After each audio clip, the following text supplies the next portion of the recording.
ఇక BRS working president KTR అంటూ ఉన్నారు sir, the party leadership should directly connect with grass root workers. there is such a good tradition in other parties including the TDP. We will adapt those best practices అని చెప్పి Telugu Desam party నుంచి నేర్చుకోవాల్సింది ఉంది అంటూ ఉన్నారు sir. So Telugu Desam party నుంచి BRS నేర్చుకోవాల్సింది తెలుగుదేశం నుంచే ఉన్నది అంటే ఒక రకం మీనింగ్ వస్తుంది. అన్ని పార్టీల నుంచే నేర్చుకోవాలి అన్నాడు కదా. సో మంచి ఎక్కడున్నా నేర్చుకోవాలి, ఏం తప్పేముంది. ఇప్పుడు టీడీపీ నుంచి నేర్చుకునేది బీఆర్ఎస్ ఉన్నది అంటే నేరం కాదు అది. ఆ మేరకు వస్తే శత్రువుల నుంచి కూడా నేర్చుకోవాలి, ప్రత్యర్థుల నుంచే నేర్చుకోవాలి. అది మన తాత్విక చింతన అయిపోయింది. మంచి ఉపనిషత్తులో అంటారు, మంచి ఆలోచనలు అన్ని వైపుల నుంచి రానివ్వండి అంటారు. కానీ టీడీపీ నుంచి మంచి ఆలోచన ఉంటే రావద్దని చెప్పి బోర్డు అడ్డం పెట్టుకోవాల్సిన అవసరం లేదు కదా. ఆ మాటకు వస్తే రాజనీతి శాస్త్ర పాఠాలు నేర్చుకోమని లక్ష్మణుడిని రావణుని దగ్గరికి యుద్ధ సమయంలో నైట్ పూట పంపిస్తారు రావణుని రామాయణంలో ఉంది, కొన్ని వర్షన్స్ రామాయణంలో ఉంది. అంటే ఆఖరికి శత్రువు నుంచి కూడా మంచి నేర్చుకోమనే ఉంది కదా. సో అందువల్ల మీకు ఎప్పుడు కూడా ఈవెన్ మీకు మహాభారతంలో కూడా ఈ డైలాగ్ ఎప్పుడు ఉంటుంది చూడండి. శత్రువు వీరుడైనప్పుడు అతన్ని గౌరవించడం, శ్లాఘించడం అది వీరధర్మం అవుతుంది అని చెప్పి ద్రోణాచార్యుడు అనేక సార్లు చెప్తాడు. అర్జునుని పొగిడినప్పుడు దుర్యోధన అభ్యంతరం చెప్తే. అందువల్ల మీకు ఫండమెంటల్గా మంచి ఎవరిలో ఉన్నా దాన్ని నేర్చుకోవాలి. ఆ యాటిట్యూడ్ ఉన్నవాడే డెవలప్ అవుతాడు. Learn from the best from everybody. నిజమే, ఇప్పుడు టీడీపీలో ప్రత్యేకతలు ఉన్నాయి కదా. ఉదాహరణకు కేటీఆర్ చెప్పినట్లు నాయకత్వానికి ప్రజలకు సంబంధాలు. మీరు టీడీపీ ఓడిపోయినప్పుడల్లా ఈ మాట వస్తే చూడు, చంద్రబాబు నాయుడు చెప్తుంటాడు, నేను ప్రభుత్వంలోనే కంప్లీట్గా కాన్సన్ట్రేట్ చేసి, ఆయన భాషలో చెప్పాలంటే అభివృద్ధి పైనే ఫోకస్ చేసి పార్టీని వదిలేశాను, కార్యకర్తల్ని వదులుకున్నాను అని అంటుంటాడు. సో మీకు బీజేపీలో చూడండి, ఇప్పటికీ కార్యకర్తలకు ఐజెస్ట్ నరేంద్ర మోడీ మీకు ప్రతి సందర్భంలోనూ బీజేపీ నేషనల్ ఆఫీస్కి వచ్చి అక్కడ మాట్లాడతాడు. మీకు మన్మోహన్ సింగ్ ఎన్నిసార్లు పార్టీ ఆఫీస్కి వచ్చాడు మీరు చూసారా? గాంధీ భవన్ ఎప్పుడైనా వచ్చాడా మన్మోహన్ సింగ్? నాకు గుర్తున్నది దొరికితే. మరి ఎట్లా నీకు ఇన్స్పైర్ చేస్తారు? అదే మోడీ ఉన్నాడు అనుకోండి, మీకు డైరెక్ట్గా కార్యకర్తలతోనే మాట్లాడతాడు. మీరు చూడండి, బండి సంజయ్నే మేరకు హుకుం దియే, నన్ను ఆదేశించాడు బండి సంజయ్ చెప్పలేదా? నితిన్ నబీన్ ప్రెసిడెంట్ అయినప్పుడు ఏమన్నాడు? ఈజ్ మై లీడర్ అన్నాడు. నితిన్ నబీన్ ఎంత సీనియారిటీ, మోడీ ఎంత, అభిసే మేరా నేతా హై అన్నాడు. So that is the spirit of political parties కదా. నీకు బీజేపీలో కానీ టీడీపీలో కానీ ఆ లీడర్షిప్ అనేది కార్యకర్తలతో నాయకులతో అందుబాటులో ఉంటారు. అది తగ్గుతోందని టీడీపీలోనే ఆందోళన, ఆవేదన ఉంది. దాన్ని కంపెన్సేట్ చేయడానికి ఈ మధ్య లోకేష్ పార్టీ కుటుంబాల సమావేశాలు పెట్టాడు. అంటే చంద్రబాబు నాయుడు గవర్నెన్స్లో బిజీ ఉంటే లోకేష్ కాస్త పార్టీ నేతలతో ఆ హ్యూమన్ రిలేషన్స్ మెయింటైన్ చేసేటువంటి పని చేశాడు. దాన్ని అప్రిషియేట్ చేస్తూ మనం కూడా మాట్లాడాం. సో అందువల్ల నాయకత్వానికి కార్యకర్తల సంబంధించిన కేసీఆర్ పైన ప్రధాన విమర్శ అదే కదా. ఆయన ఎవరిని కలవడు, ఆయన కార్యకర్తలకు అందుబాటులో ఉండడు, ఎమ్మెల్యేలకి అందుబాటులో ఉండడు, ఈవెన్ మంత్రులు కూడా సరిగా అందుబాటులో ఉండడు అని. మీకు ఈటల అందరూ బయటకు వచ్చినప్పుడు చెప్పాడు, మేమంతా గేట్ దగ్గర మమ్మల్ని లోపలికి పోనీయలే అని. So that is how KCR functioning. అది పార్టీని దెబ్బతీసింది. ఎందుకంటే assembly elections it is a vote against KCR attitude. Performance మీద ఓటు కాదు. పర్ఫార్మెన్స్ను ప్రజలంతా తిరస్కరించాలన్నది పూర్తిగా నిజం కాదు. కేసీఆర్ యాటిట్యూడ్ మీద వ్యతిరేకం. అందుకే మీకు గమనించండి, యాంటీ కేసీఆర్ను గట్టిగా విమర్శించిన రాజకీయ నాయకులు పవర్ఫుల్ అయ్యారు. ఆఖరికి కేసీఆర్ను ఇష్టం వచ్చినట్టు తిట్టిన యూట్యూబర్లు కూడా పాపులర్ అయ్యారు మీరు గమనిస్తే. ఎందుకంటే ప్రజల్లో కేసీఆర్ యాటిట్యూడ్ పట్ల ఆ రకమైన వ్యతిరేకత వచ్చింది. సో దాన్ని సవరించుకుంటే లాభపడుతుంది అని కేటీఆర్ ఆలోచనలో ఆశ్చర్యమేం లేదు, తప్పేమీ లేదు. కానీ దాన్ని బహిరంగ ఒప్పుకోవడాన్ని అప్రిషియేట్ చేయాలి కదా. ఇక రెండవది ఏంటంటే ట్రైనింగ్. ఇప్పుడు ఇదే ఇంటర్వ్యూలో అది కూడా చెప్పాడు చిట్చాట్లో, నేను శిక్షణ తరగతులు పెడతామని. నిజమే కదా. టీడీపీ ఇప్పుడు ఈ మధ్య నాకు తెలియదు కానీ నేను ఉమ్మడి రాష్ట్రంలో ప్రత్యక్షంగా నేనే వెళ్ళి 3-4 సార్లు క్లాసులు చెప్పాను ఎన్టీఆర్ ట్రస్ట్ భవన్లో. తర్వాత ఇప్పుడు టీడీపీ మారిపోయింది. ఇప్పుడు ఏంటంటే మంచి సద్విమర్శ చేసినా తట్టుకునే పరిస్థితులు లేరు. ఏదో ఒకటి అసలు ప్రతి క్షణము అధికార ప్రతినిధి కన్నా లాయల్గా ఉండాలి అని ఆలోచిస్తున్నారు. అందరినీ చిన్న డిఫరెంట్ ఆఫ్ ఒపీనియన్ చెప్పినా తిట్టిపోస్తున్నారు. సో కానీ ఒకప్పుడు అలా లేదు. They use to accept others also. మీకు నేనే ఎన్టీఆర్ ట్రస్ట్ భవన్లో టీడీపీ వాళ్ళకు 4-5 సార్లు వెళ్ళి క్లాసులు చెప్పాను. నేను ఎప్పుడు మన టీడీపీలో సభ్యుని కాదు, టీడీపీని ప్రశ్నించకుండా ఉండలేదు. మీకు 2004 ముందు చంద్రబాబు నాయుడు ప్రపంచ బ్యాంక్ అనుకూల విధానాన్ని టీవీలో తీవ్రంగా వ్యతిరేకించామని నేను, యూట్యూబ్ లేవు అప్పటికి. కానీ మళ్ళీ 2004 తర్వాత కూడా, మీకు 2004కు ముందు చంద్రబాబు నాయుడు ప్రభుత్వ విధానాల్ని తూర్పార పట్టిన నన్ను మళ్ళీ మీకు 2004 ఎన్నికల తర్వాత చంద్రబాబు నాయుడు నన్ను శత్రువుగా చూడలే, టీడీపీ నన్ను శత్రువుగా చూడలే, మళ్ళీ నాతోనే క్లాసులు చెప్పించుకున్నారు. ఈవెన్ 70 ఆడ ఎమ్మెల్యేస్ ఉండే, ఆ ఎమ్మెల్యేస్ కూడా ఎన్టీఆర్ ట్రస్ట్ భవన్లో నేనే క్లాస్ చెప్పాను. దానికి చంద్రబాబు నాయుడే ప్రిసైడ్ చేశాడు. 2 గంటల పాటు ఆయన నా లెక్చర్ విన్నాడు. ప్రిసైడ్ చేసి తర్వాత ఆయనే ఇంట్రొడ్యూస్ చేశాను నన్ను. తర్వాత ఓట్ ఆఫ్ థ్యాంక్స్ కూడా ఆయనే చెప్పాడు. నేను చెప్పిన దాంట్లోకి పాయింట్స్ కూడా నోట్ చేసుకొని చెప్పాడు.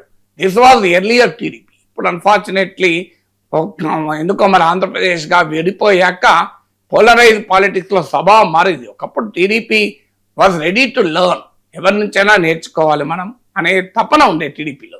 సో దానికి నేనే నా ప్రత్యక్ష అనుభవమే ఉదాహరణ. సో టీడీపీలో శిక్షణా శిబిరాలు ఉండేవి, రెగ్యులర్ ట్రైనింగ్ యాక్టివిటీస్ ఉండాలి. అది కమ్యూనిస్టులో బీజేపీలో ఇప్పటికీ ఉంటాయి చూడండి మీరు. సో వాళ్ళు ఇప్పటికీ కూడా ట్రైన్ చేస్తూనే ఉంటారు నిరంతరం. ఎందుకంటే రాజకీయాలకు శిక్షణ లేకపోతే రాజకీయాల్లో రాటు తేలవు కదా. సో అందువల్ల అది మీరు టీఆర్ఎస్లో కూడా అది మొదలు పెట్టారు. ఈ మధ్య నేనే వెళ్ళి బడ్జెట్కు ముందు, బడ్జెట్ వచ్చాక కాదు, బడ్జెట్కు ముందు వాళ్ళ పార్టీ ఎమ్మెల్యేలకు బేసిక్స్ ఆఫ్ బడ్జెట్ పైన చాలా డీటెయిల్గా క్లాస్ చెప్పాను. 1 hour ఎబో. కేటీఆర్, మంత్రులు సవితా ఇంద్రారెడ్డి, మల్లారెడ్డి, ప్రశాంత్ రెడ్డి, జగదీష్ రెడ్డి, అందరూ మంత్రులంతా కూడా, మాజీ మంత్రులంతా కూడా కూర్చున్నారు.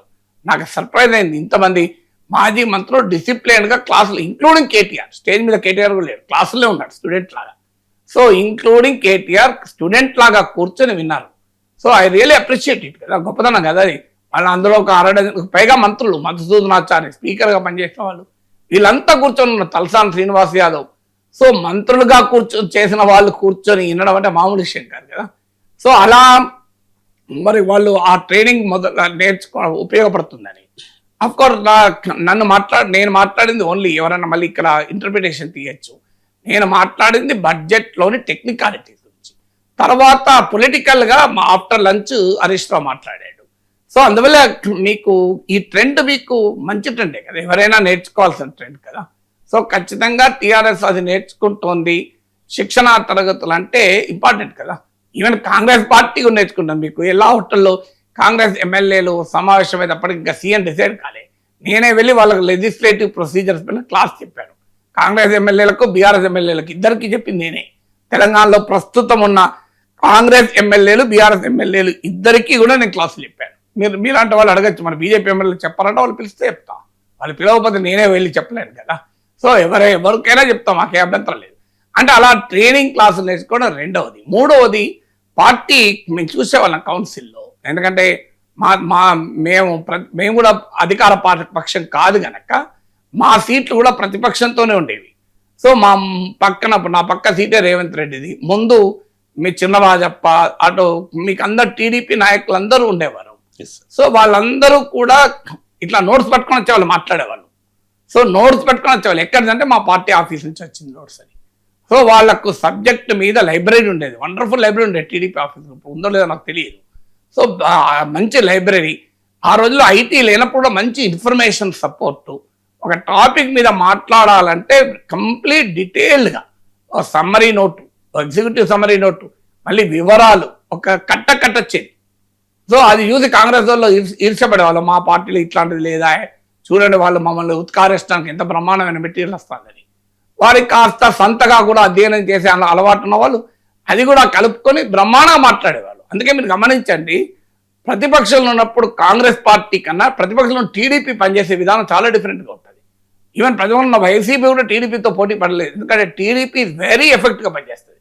కారణం ఏంటంటే వాళ్ళ పార్టీ సభ్యులకు ఆ రకంగా పార్టీ ఫీడింగ్ ఇస్తుంది, కంప్లీట్ లిటరేచర్ ఇస్తుంది.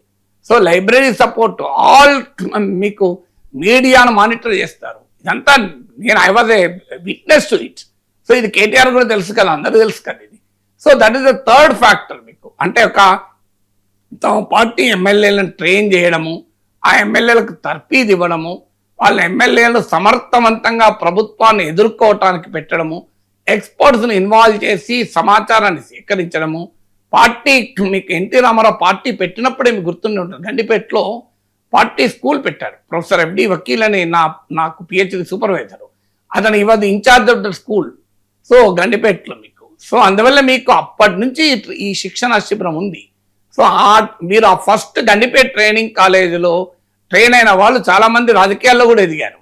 సో ఇది ఖచ్చితంగా టీడీపీ నుంచి నేర్చుకోవాల్సిన అంశాలు ఇవన్నీ ఉన్నాయి కదా. ఇప్పటికి 4వది, మీకు టీడీపీలో మీరు చూడండి ఒక ఫ్యామిలీ బాండ్ ఉంటుంది. మీరు ఏ పార్టీ, బీఆర్ఎస్లో కూడా ఉండదు, ఏ పార్టీలో ఉండదు, వైసీపీలో కూడా మీకు జగన్ పట్ల విధేయత అనే అంశమే తప్ప మీకు ఫ్యామిలీ బాండింగ్ ఉండదు. ఇద్దరు టీడీపీ కార్యకర్తలు కలిస్తే ఒక బంధువులు కలిసినట్టుగా ఫీల్ అవుతున్నారు. మీకు ఇప్పటికీ చూడండి, రేవంత్ రెడ్డి పట్ల తెలుగుదేశం ఆంధ్రప్రదేశ్లో ఉన్న వారికి కూడా అభిమానం చూడండి, ఇప్పటికి పోలే. ఎందుకంటే రేవంత్ రెడ్డి టీడీపీలో ఉండి ముఖ్యమంత్రి అయ్యాడు. చంద్రబాబు నాయుడు పట్ల తన గౌరవాన్ని ఇప్పటికీ ఆయన ఎక్కడ తగ్గించుకోలేదు కనుక ఈవెన్ టుడే రేవంత్ రెడ్డికి సోషల్ మీడియాలో చూడండి, Andhra Pradesh TDP is a big supporter. అందువల్ల టీడీపీలో మీకు మహానాడులో మీరు చూడండి, నేను మహానాడు కవర్ చేయడానికి చాలాసార్లు వెళ్ళాను. సో మహానాడులో కూడా చూడండి ఆ ఫ్యామిలీ బాండింగ్ ఉంటుంది. ఏదో రాజకీయ పార్టీ మీటింగ్ లాగా ఉండదు, ఒక కుటుంబ పిక్నిక్ బంధువులు ఫ్రెండ్స్ కలిసి పిక్నిక్ పోయినట్టుగా ఉంటుంది. సో ఆ రిలేషన్షిప్ అంటే మా పార్టీ మా అనే ఒక రాజకీయ బంధుత్వం అనేది అది హ్యూమన్ రిలేషన్స్గా ఉంటుంది టీడీపీలో. ఇవన్నీ పాజిటివ్. అయితే ఇప్పుడు చాలా మార్పులు వస్తున్నాయి. ఇప్పుడు డబ్బులున్న వాళ్ళు రాజకీయ నాయకులు అయిపోతున్నారు, పదవులు అవుతున్నారు, మీకు కార్పొరేట్ క్యారెక్టర్ వచ్చేస్తోంది, కార్యకర్తలకు ఆ స్థాయిలో గతంలో లాగా గుర్తింపు ఉండడం లేదు. ఇవన్నీ విమర్శలు ఉన్నప్పటికీ కూడా బేసిక్ క్యారెక్టరిస్టిక్స్ ఇప్పటికీ నిలబడ్డాయి.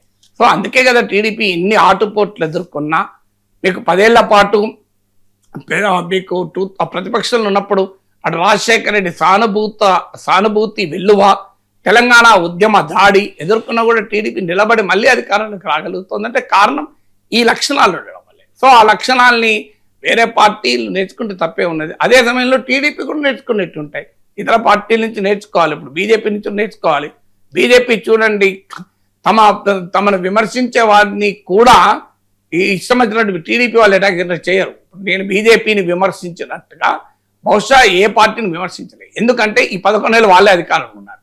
11 ఏళ్ల ముందు కాంగ్రెస్ని విమర్శించాం, కానీ అప్పుడు యూట్యూబ్ లేవు, డిజిటల్ మీడియా లేదు, ఇంత తెలియదు ప్రజలకు. సో ఇప్పుడు నేను యూట్యూబ్ పెట్టినప్పటి నుంచి, యూట్యూబ్ వచ్చి సోషల్ మీడియా వచ్చినప్పటి నుంచి బీజేపీ అధికారంలో ఉన్నందుకు బీజేపీని ఎక్కువ ప్రశ్నిస్తాం. ప్రతిపక్షంలో ఎవరు ప్రశ్నిస్తాడు? హెడ్ మాస్టర్ని అడుగుతారు తప్ప రిటైర్డ్ హెడ్ మాస్టర్ని అడగరు కదా ఎవరు, లేదా మాజీ హెడ్ మాస్టర్ని అడగరు కదా. నీకు ఏదైనా ఉంటే పోలీస్ స్టేషన్లో ప్రస్తుత ఎస్ఐ దగ్గర పోతారు, కానీ మా ట్రాన్స్ఫర్ ఎస్ఐ దగ్గరికి, మాజీ ఎస్ఐ దగ్గరికి, రిటైర్డ్ ఎస్ఐ దగ్గర పోరు కదా. ఇది కూడా అంతే. కానీ బీజేపీ నేను విమర్శించినంత ఘాటుగా బహుశా తెలుగు రాష్ట్రాల్లో ఎవరు కూడా విమర్శించలేదు. కానీ నా పట్ల బీజేపీ ఏ నాయకుడు కూడా ఇప్పటి వరకు, బీజేపీ ఒరిజినల్ లీడర్స్, నేను ఎందుకంటే ఒరిజినల్ పదం ఎందుకు వాడుతున్నా అంటే ఈ మధ్య బీజేపీలో ఉన్న వాళ్ళు కాస్త నా మీద ఎగురుతుంటారు, ఎందుకంటే మేము లాయల్ బీజేపీకి అని చూపెట్టుకోవడానికి. సో కానీ బీజేపీ ఒరిజినల్ లీడర్స్ ఎవరు నా పట్ల ఇంతవరకు నెగిటివ్ మాట్లాడలేదు. నా వల్ల ఓడిపోయి ఫస్ట్ టైం ఎమ్మెల్సీ ఓడిపోయిన రామచంద్రరావు నా పట్ల ఎప్పుడు నెగిటివ్ మాట్లాడలేదు. నేను ఎందుకు, that is how the party is there. అది గొప్పతనం కదా. మీకు జేపీ నడ్డా గారు మా ఇంటికి వచ్చారు కదా, చాలా మందికి ఆశ్చర్యం వేసింది. బీజేపీ ఆల్ ఇండియా ప్రెసిడెంట్ తెలంగాణలో ఎవరింటికి రాలేదు కదా, ఎందుకు వచ్చారు మరి? బీజేపీ నేనేమన్నా సపోర్ట్ అన్నా కాదు కదా. తెలియదా జేపీ నడ్డా గారికి? తెలిసినా కూడా ఆయనకు రఘునందన్ రావు వెళ్ళి వాళ్ళ ఇంటికి ఎట్లా, నాగేశ్వర ఇంటికి ఎలా పోతావు, ఈ సో అండ్ సో అంటే జేపీ నడ్డా గారు అన్నారట, Raghu do you think that I go to somebody's house without knowing who he is అన్నట. ఆయన ఎవరో లేకుండా ఇంటికి పోతున్నాడట. నేను ఓపెన్గా టీవీలో అడిగాను, ఇలా నువ్వు అభ్యంతరం చెప్పాడు, అవునని కూడా అన్నాడు ఆయన. ఏమీ ఆయన దాచుకోలే పాపం, అది ఆ మేరకు మెచ్చుకోవచ్చు. So that is how. So అంటే సో మీకు మొన్న నాకు ఫంక్షన్లో డాక్టర్ లక్ష్మణ్ ఎదురయ్యారు. We watch your videos regularly. Professor గారు మేము అన్నాడు, అంటే మేము అంగీకరించకపోయినా అని.